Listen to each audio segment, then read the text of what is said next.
hello friends बरायबाय चैनलाव फिन खनसेबाव दायो नोंथांमोना नायगासिनो दङ बड' जब इनफो अफिशियल यूट्यूब चैनलाव दा गुड न्यूज फिन जाबाय पीएम किसाननि रां चेक खालामदो आरो लोगोसे RRB group D admit check खालामदो जोबोर मोजां आपडेट दा नोंथांमोना बेखायनो भिडिअखौ नायग्रोजोब हानायसेबां शेयार खालाम आरो जाय नोंथांमोना नैबे चैनलाव गोदानै फैदोंमोन बड' जब इनफोआव साबस्क्राइब खालामना ला जाहाथे लेटेस्ट साख्रिनि आपडेट नोंथांमोना लोगोसे राङारि अनसुंथाइनि सायाव नोंथांमोना आपडेट मोनबाय थानो हागोन दा जोङो फार्स्टआव सावरायगोन बेनो जाबाय आरआरबी ग्रुप डी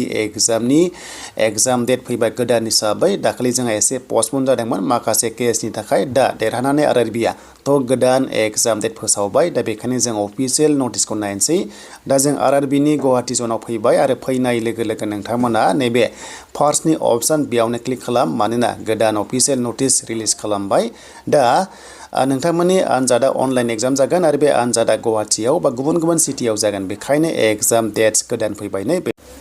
दा बे एग्जामा 27 नभेम्बर एबा बे दाननि 27 नभेम्बराव जागायनानै 16 जानुवारि 2026 सिम बियो अनलाइन एग्जाम जागोन दा बेखायनो एग्जाम सिटिखौ नोंथांमोना दिनैनिफ्राय नायनो हासिगोन बेनो जाबाय 19 नभेम्बर दिनै तो बयबो चेक खालामदो नाथाय मोनसे बाथ्रा गोसोआव ला बे पस्टआ 32,000 नि बारा दङ लोगोसे एग्जाम डेटनि हमना ला 27 नि हमना ला बिनि 10 डेज सिगांल' नोंथाङा एग्जाम सिटिखौ नायनो हागोन जुदि 10 डेजनि उनाव एग्जाम जागोनबा नोङो नायनो हागोन नङाबा नोङो बेखौ एग्जाम सिटिखौ नुनायबो नङा दा जुदि नुवाबा टेनसन लानाङा लासैनो नोंथांमोना नायनो हागोन दानिया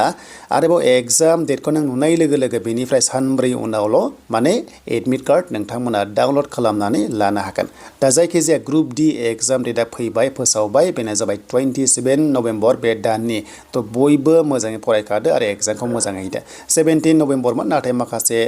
जाहोननि थाखाय पस्टपन खालामबाय आरो दा गोदान डेट फैबाय दा अल इन्डिया एग्जामा कन्डाक्ट जासिगोन दा गुवाहाटीना माब्लानिफ्राय जायो नोंथांमोना गासैबो एडमिट कार्डआव मोननो हागोन दा बेनो जाबाय आरआरबी ग्रुप डी जोबोर मोजां सेलारि मोनो सेन्ट्रेल साख्रि दा बयबो जोंनि एसटिफ्रा ट्राइ खालाम मानोना जोंनि एसटिआ नर्थ इस्टआव एक्सट्रा पस्टआ दंखायो तो बेयावनो जोबथ'बाय दानिया जों थांसै पीएम किसान मानोना पीएम किसान मोनग्राफ्रा गोबां नेगासिनो राङारि अनसुंथाइनि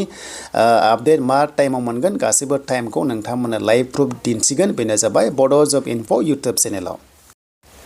दायो जों फैबाय पीएम किसाननि पर्टेलाव 21 केएसटि दिनै मोनसिगोन बेनो जाबाय 9 कौटि बेनिफिसारिया गासै 8,000 कौटि रां बाजेट खालामदों बेनो जाबाय दिनै 19 नभेम्बर 1:30 रिंगायाव एबा 1:30 नोंथांमोना 1:30 PM आवहाय नोंथांमोननि एकाउन्टआव रांखौ सोनाय जासिगोन आरो लाइभ नायबानो जाबाय नोंथांमोना मोनसे हाबाफारि लानाय जादों बिथां मदिया थागोन बे टाइमावहाय दा बेखायनो 1:30 रिंगायाव एबा 1:30 PM आवसो नोंथांमोना मोनगोन नाथाय बे टाइमाव खायसे मोनाबो जानो हागौ मानोना एसे लासै फैयो दा जियानो जा लासैनो नोंथांमोना मोनलांबाय थागोन बारा गाब्रायनाङा दानिया बे रांखौ बबेनिफ्राय सोगोन बेनो जाबाय तामिलनाडु स' तामिलनाडुनिफ्राय बे रांखौ सोहरगोन दा बिथां मदिया बेवहाय थाहैगोन माने मोनसे हाबाफारि लानाय जादों दा जियानो जा फार्मार्सफोर एबा आबादारिफोरा थ' नोंथांमोना राङारि अनसुंथाइ मोननो हासिगोन दानिया जुदि सोरनिबा न'खरा जुदि साख्रि मोनबायबा नोंथांमोना सारेन्डारबो जानो हागोन गोबां अपसन दङ आरो बे सारेन्डार जानायखौ एक्सेप्ट जादोंना जायाखै बेखौबो जोङो नायनो हानाय स्टेटासखौ नायनो हायो थ' बेखायनो बे स्टेटासाव क्लिक खालामबा नायनो हागोन आरो जुदि सारेन्डार जानो गोसो दङबा नोंथांमोना